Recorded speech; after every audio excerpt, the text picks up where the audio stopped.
তো নমস্কার বন্ধুরা, হালদার পরিবারে তোমাদের সবাইকে আবার ভালোবাসা জানিয়ে আজকে ব্লগটা শুরু করলাম। এই যে ছেলেকে রেডি করলাম, নিজেও রেডি হয়ে গেলাম।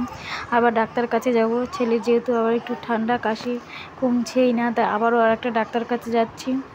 টোটোওয়ালাকে বলেছে আসছে, এটা আমাদের বাড়ির রাস্তা, বাপের বাড়ির গলি। তো এখানে যখন আছি এক সপ্তাহের মতন বাড়ি যেতে পারলাম না, বৃষ্টির কারণে ছেলেটা অসুস্থ হয়ে পড়লো। তার জন্য রইলাম, টোটোওয়ালার কাছে যাচ্ছি। যাওয়ার পথে আমার সাথে একটা জিনিস হয়েছে, আমি অন্য জুতো পরে চলে এসেছি। তা আবার ঘরে গিয়ে আবার আরেকটা জুতো পরে তারপরে আসলাম। আমার সেরকম কোনো জুতো নেই, মানে এটাই আমার কাছে ভালো লাগে, এই জুতোটাই 100 টাকা দামে, তাই এটাই পরে গেলাম। শো অফ করার চাইতে না করাই ভালো, অত জিনিস নেই শো অফ করা। টোটোতে বসলাম, ছেলেটার শরীরটা খুবই খারাপ, চেহারাটাও ভেঙে যাচ্ছে চোখের সামনে। দিন দিন এত কষ্ট, এত পয়সা নষ্ট হচ্ছে, আর পারছি না, ঠিকও হচ্ছে না, কিছুও না। তা যেতে যেতে তোমাদেরকে এই যে আমাদের রাস্তাটা দেখালাম, গলির এই রাস্তাটা দিয়ে আমরা যাতায়াত করি, তাই তোমাদের কাছে একটু তুলে ধরলাম। আর ভালো লাগছে না, কত সুন্দর দেখো, সবুজে ঘেরা। ছেলেটাকে নিয়ে এত ছুটছি, এত ওষুধ খাচ্ছে ছেলেটাই কদিন ধরে, নিজেরও আর ভালো লাগছে না। তোমরা প্লিজ আমাকে একটু সাপোর্ট করো, আমার চ্যানেলটাকে একটু সাবস্ক্রাইব করে দিও।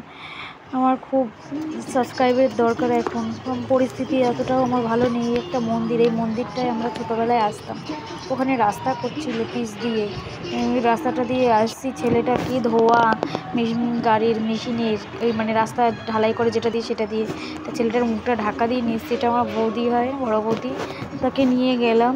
আমার বর যেহেতু বাড়ি চলে গেছে আর মাকে বাড়িতে রেখেছি, ডাক্তার কাছে চলে এসেছি। ডাক্তার কাছে প্রচুর লাইন, আমাদের 46-এ ছিল।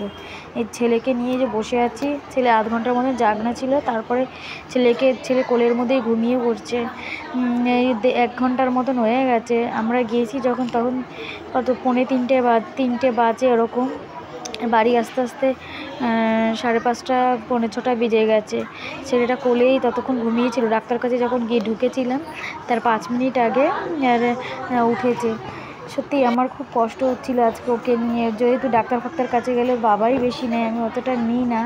তারপর আজকে অনেকক্ষণ দোলাতে দেখছি ঘুমিয়েই পড়েছে। ওখানে বসে তো বুকের দুধ খেলোই না, সে বাড়ি গিয়ে দিতে হলো। আমি তোমাদের একটু জাস্ট দেখালাম, দেখো কত ভিড়।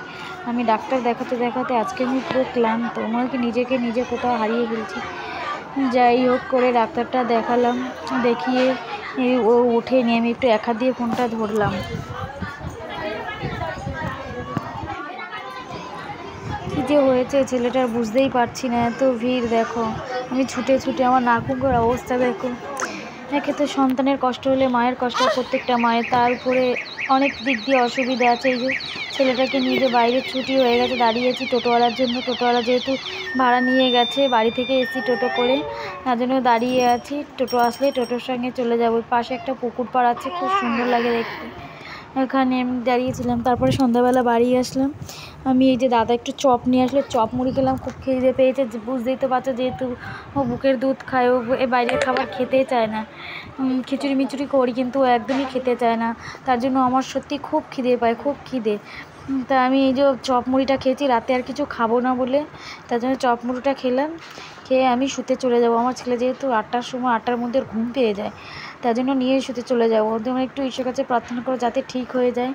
তোমরা প্লিজ আমাকে একটু সাপোর্ট করো। এই যে দেখো কত ওষুধ পরের দিন, এটা পরের দিনের সকালবেলা কত ওষুধ দিয়েছে দেখো। ওষুধ খেতে ছেলেটা পুরো পাগল হয়ে গেছে আমার।